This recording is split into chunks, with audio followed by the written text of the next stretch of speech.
Okay, for right now, it should be plausible to you that the set of vectors which start at this point and go to other points in the plane, the set of such vectors that are perpendicular to a given vector form a plane. Then the plane passes through this point. The coordinates of this point are what determine that negative 22. Okay?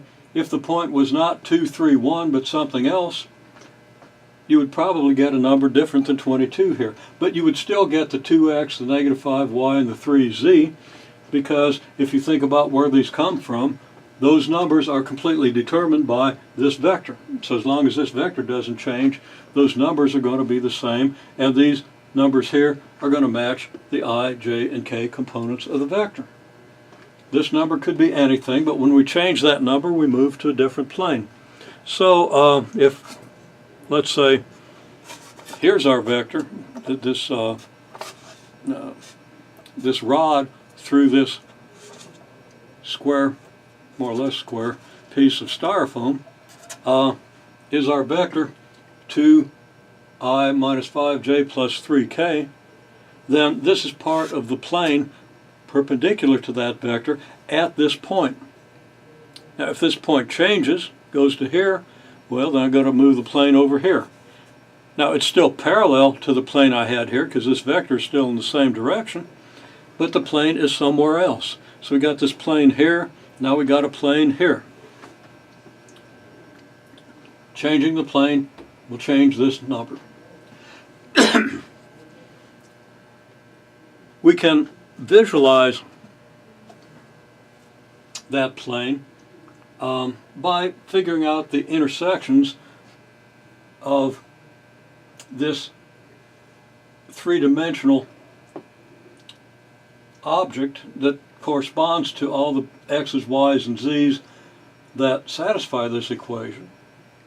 And that set of x, y's, and z's that satisfy this equation forms a plane in space. We could let y and z both equal 0.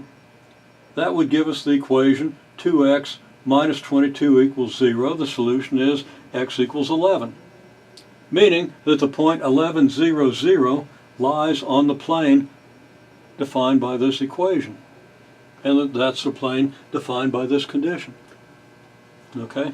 If we let x and y equal 0, we get an equation which we solve for y. If we, did I say that right? If we let x and z both be 0, we get an equation that we can solve for y, and we get y equals negative 22 fifths, meaning the point 0, negative 22 fifths, 0 has to lie on the plane. And similarly, letting x and y equal 0, we can solve for z. We get z equals 22 thirds.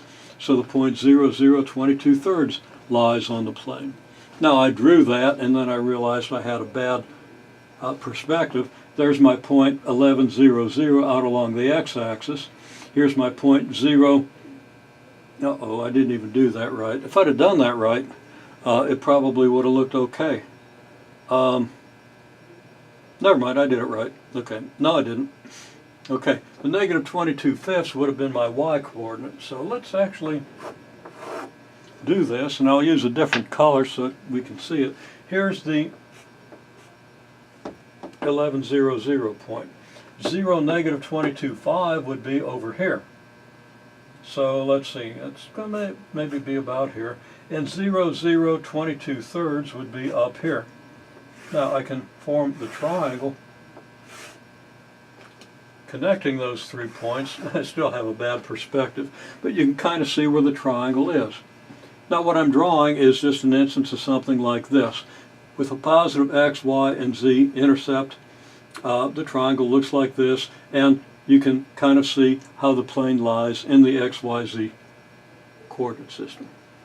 Okay, so something to store away because it's going to come right back up probably in the next class, but at the latest in 1 week.